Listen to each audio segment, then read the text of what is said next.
ilalagay natin yung gas siya.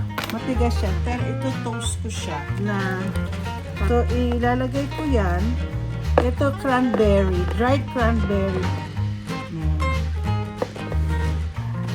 So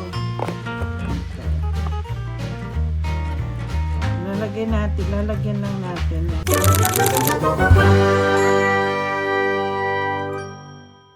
Good morning! Ngayong umaga, it's 5:15 at ang asawa ko nasa banyo na. Marami ako mga subscribers na kasi lagi yung sinasabi sa live na hindi ako makakapag-live ng Tuesday, Wednesday, Thursday, Friday kasi gumagawa po ako ng breakfast ng asawa ko at saka lunch. So ngayon, sabi na, ano bang niluluto mo? Ay, ipapakita ko sa inyo kung anong niluluto ko. Ngayon kasing Tuesday, simple lang. Oatmeal lang po ang niluluto ko.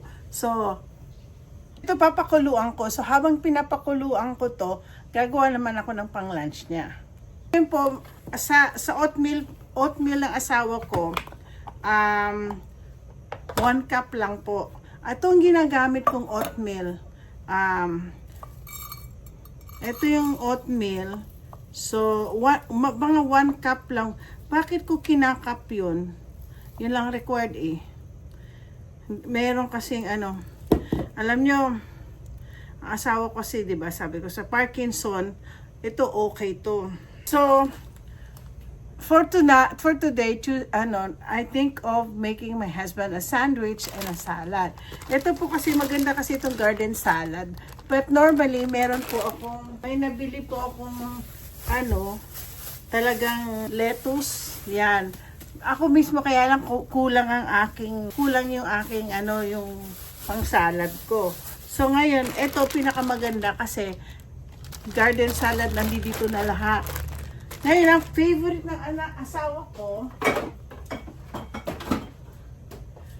paborito niya, ngayon ko lang nalaman, honey mustard ang gusto niyang dressing.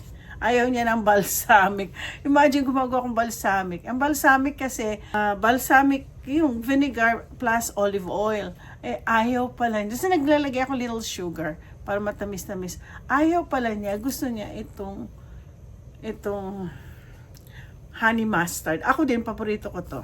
Habang pinapakulo ko yung oatmeal, ito po yung aking yung salad din to lang. Meron kasi akong salad na para sa asawa ko. Yan, pag napansin nyo, kumpleto po itong salad na to. Kaya lang alam nyo, kailangan na talagang kainin. So, anong leftover ako? Ito ang kakainin ko. Kakainin ko ang leftover. So, nakita nyo, kumpleto, may carrots, may purple, cabbage, tapos lettuce. Kumpleto po siya. So, yan po yung salad ko. So, ilalagay ko yan. Ay, naku. Ay, sandali lang. So, okay. So, next is, dito ko ilalagay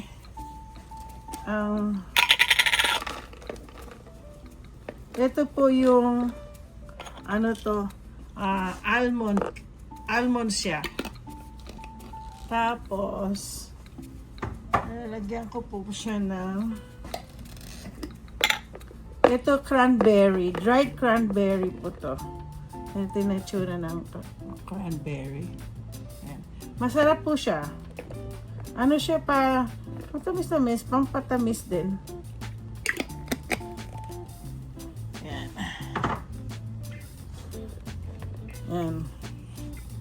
Ilalagay ko dito yung yung tawag nito, itong honey mustard.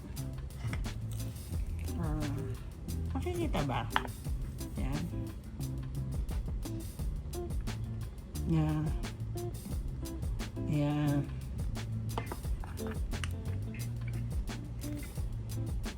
Yan. Puli. Yan. So ito nakita nyo. So, yan. Ito na po. Ganito lang po ang kanyang salad. May mga ganyan, no? Nakasalad. Ay! So, ngayon, kumukulo na yung ang tawag nito, tubig. Ilalagay natin yung tapos, ang gagawin nyo, pagdating sa oatmeal, for sure, naka-high, high heat. So, for sure, alam ko, pag kayo gumagawa ng tawag nito, ng oatmeal, lagi nyo ini-stir hanggang sa lumapot.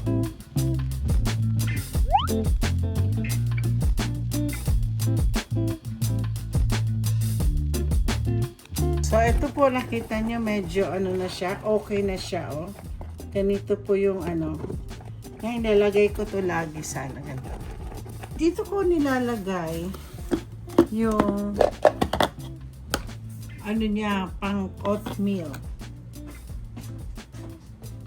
Ay, ibubuhos natin itong oatmeal dito. Yan.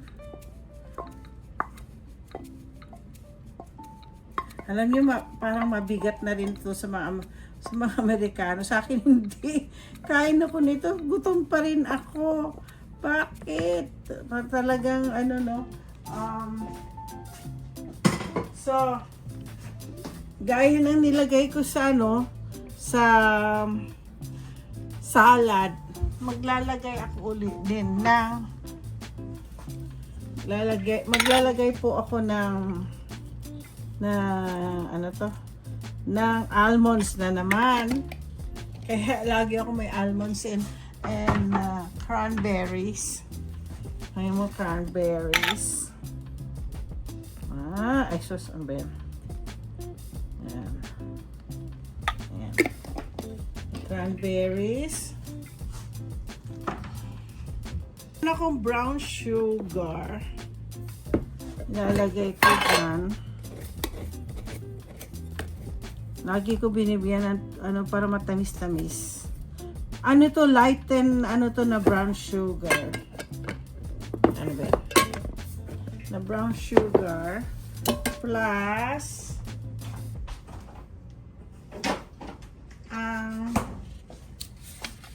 oat. Ito yung oat milk ni ng asawa ko. Lalagyan lang natin yan. Parang ganyan. So, ang itsura niya ay parang ganito. O yan. Masarap na oatmeal na yan. Okay, ito ang tinatawag naming ciabatta. Gagawa ko ng ciabatta sandwich. So, cut ko to. Ito toast ko. Masarap ito pag toast itong bread na to. Matigas siya, pero ito toast ko siya. Habang tino-toast natin, ito yung binibigay ko sa kanya yung honey ham. Tapos, meron pong mayonnaise na tinatawag namin Vegenaise. Hindi to mayonnaise, kundi Vegenaise. This is a plant-based mayonnaise. Kasi 'di ba allergy ng asawa ko. So ito vegan. Nakikita niyo 'yan. Lagay vegan. Yan ang mga nakakatuwa nga at may mga ganito ng klase para ang asawa ko nakakakain din. Nakita niyo tinoast ko kasi masarap siya pag itino-toast. So ang gagawin ko, napaka-simple lang na sandwich to na gustong-gustong kainin ng asawa ko to. Lalagyan ko siya ng konting Vegenaise. Yeah, Vegenaise po. Ngayon pa natin. Vegenaise pa. Alam mo, natutuwa ang asawa ko kasi nakakagawa ako ng potato salad. Kasi dati hindi siya makakain. Talagang at least ito safe ang asawa ko sa mga ganitong klaseng pagkain. So, Oh, ito, ay makang bagong bili ko tong honey ham kasi bagong bukas ko lang siya. At ito natin po. Tingnan natin. Ano lang siya. Para dadagdagan ko ng bali honey. Matamis-tamis tong tong ham na to. So dinadamihan ko siya. Kasi napaka-simple lang po siya. Tingnan niyo po. Ayan. Napaka-simple lang. Kasi lalagay ko lang yan siya dito. Yan. Ayan. Tapos na. Simple lang pong breakfast ng asawa ko. At saka, ito lunch niya na. Nilalagay ko na dito sa bag ng asawa ko. Ito na. meron siya talagang bag kung saan ilalagay yung kanyang pagkain. Alam niyo, nakakaano eh.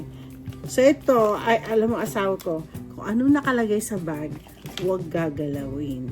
So, so hindi ko gagalawin yan. So ilalagay natin. Ay, no, okay, sandali lang po. Alam mo bakit ko po nilalagyan ng plastic? Yeah, so ang ginagawa ko po dito, kaya ako pina-plastic to.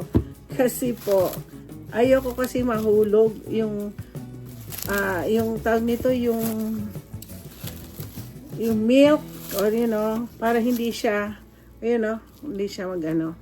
So, ganun. Para hindi mamantsahan po itong bag niya. Diba? So, ganda lang po. Alam niyo po, mga ibang mga kaibigan ng asawa ko na mga AFAM, sabi na, can I marry someone like your wife?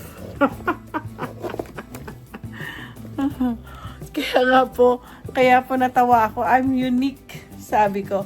Ayan na po. Nakaready na kanyang dito ko lang ilalagay, pipick upin na lang niya. So, simpleng-simple lang po ang buhay. Pero despite of my being business, so pagdating ng tax season, ganitong oras, same time, same morning. At ang ginagawa ko right after him, ang lulutuin ko naman yung aking kakainin. So ngayon, abangan ninyo, gagawa ko ng chicken wala ako. Chicken empanada kasi inubos ko yung empanada ni Nap. Request lang po sa akin ng isa kong subscriber na, Tita, curious lang ako, ano yung niluluto mo sa asawa mo? Sa pag Monday, ginagawa ko siya ng oatmeal. Sa Tuesday, gagawa ko ng pancake. Ito naman, marami po akong na-store na blueberries na froze ko galing from my garden. So blueberry pancake. Tapos pagdating ng Thursday, gumagawa po ako ng tingnan niyo, meron pong gumagawa po ako ng breakfast burrito. Tapos French toast pagdating sa Friday. Oh, don't forget to like and subscribe. Tundar, say don't alam nyo kaya po meron po kami ganito. Ito. Pantakot namin. Get down. Pinakita nyo? Natakot eh. May tubig po ang laman nito. Tundar. Go. Down. Mommy said down. Oh, nakita nyo? Nakaupo na lang siya. Oo. Pinapantakot lang namin yun. Ayaw lang ma-squeeze. Yan, tubig. Tapos, kung ayaw matigas, saka namin ginaganon. Ni-squeeze. Namin. So, don't forget to like and subscribe. Maraming salamat po.